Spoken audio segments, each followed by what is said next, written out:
Kind of wishing I was up in Chicago right now so that I could be in line to head into the federal courthouse and watch the proceedings of the ComEd 4. Four individuals associated with the ComEd bribery scheme.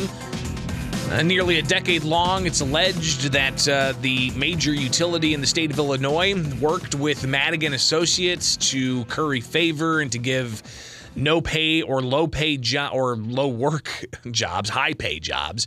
So little to no work jobs in exchange for favorable legislation for the utility. That's the allegation. And Madigan faces 22 counts in the ComEd case. He faces a single count in a separate case involving AT&T.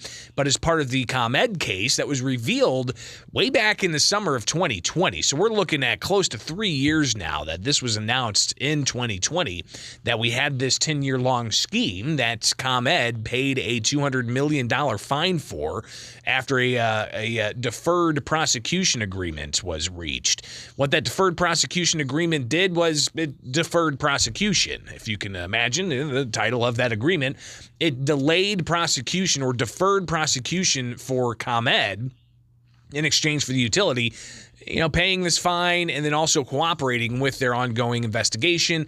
And then it was a few months after that, you had four individuals, including a close confidant of Michael Madigan, the former Illinois House Speaker, Mike McLean. He was charged in this. You've got the former City Club director there, a lobbyist for ComEd, and a former ComEd executive. At least one former ComEd executive has pleaded guilty in this case, but there are four that are on trial today that have pleaded not guilty. And that trial started yesterday.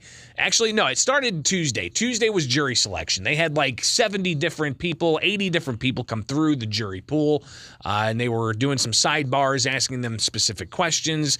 And some of the questions you can imagine are, how familiar are you with this case, and so on. Other people, not part of the jury because they, have decided it could be a conflict to their daily lives.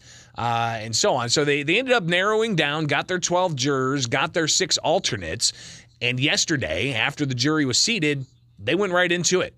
And the defense providing their opening statements. And I want to read from one of my colleagues, Glenn Menace. He wrote this story after being in the courthouse up in Chicago yesterday. He says the specter of indicted former House Speaker Michael Madigan loomed large during opening arguments in the ComEd 4 bribery trial at the Dirksen Federal Courthouse Wednesday. The longest-serving legislative leader in U.S. history seemed everywhere during arguments, while he personally was nowhere to be found during the day-long proceedings in the overflow courtroom of the U.S. Dirksen Federal Building, and that judge there, Judge Harry Leinenweber, overseeing this.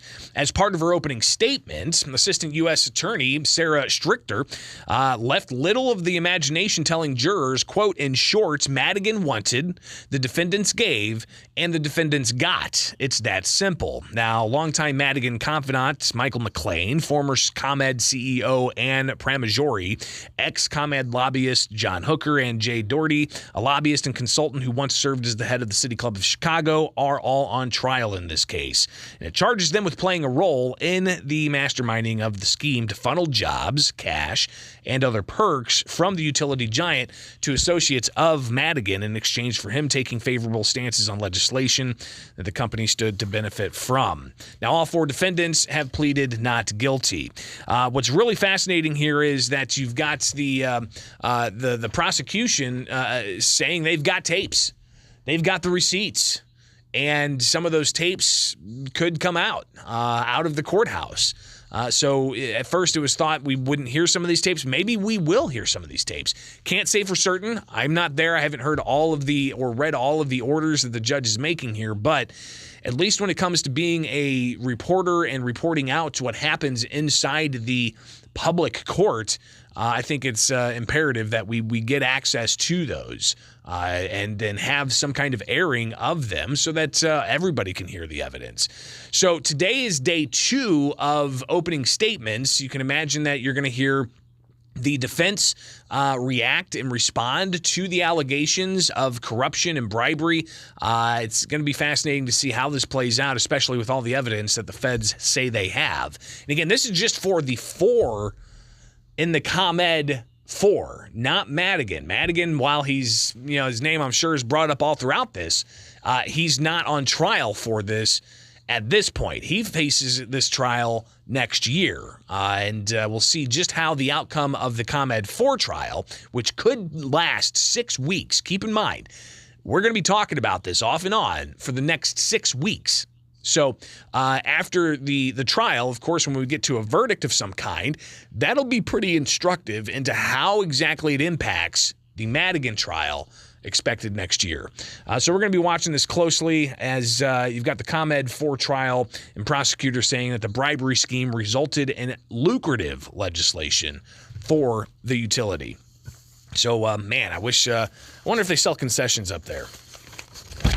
If they sell concessions for being able to take some popcorn into the courthouse and watch that, that'd be pretty incredible. You can always chime in live and local if you want to sound off on this. Of course, Mike Madigan being the longest-serving statehouse speaker. I've had my instances in front of him asking him questions, including the question I asked him, and you can actually search Twitter for this.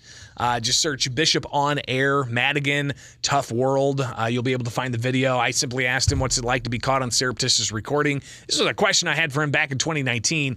He laughs it off and says, it's a tough world, and then he walks away. So kind of fascinating to get his reaction to that even way back then, and that was just the kind of guy Madigan is he'll take a question, but then he'll do some, judo, laugh, and then walk away.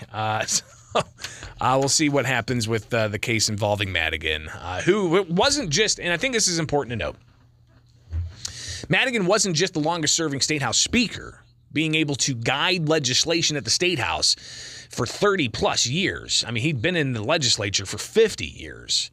But for most of that, being the statehouse speaker, all but 2 years since 1983 to 2021, he was able to guide legislation. But it wasn't just that.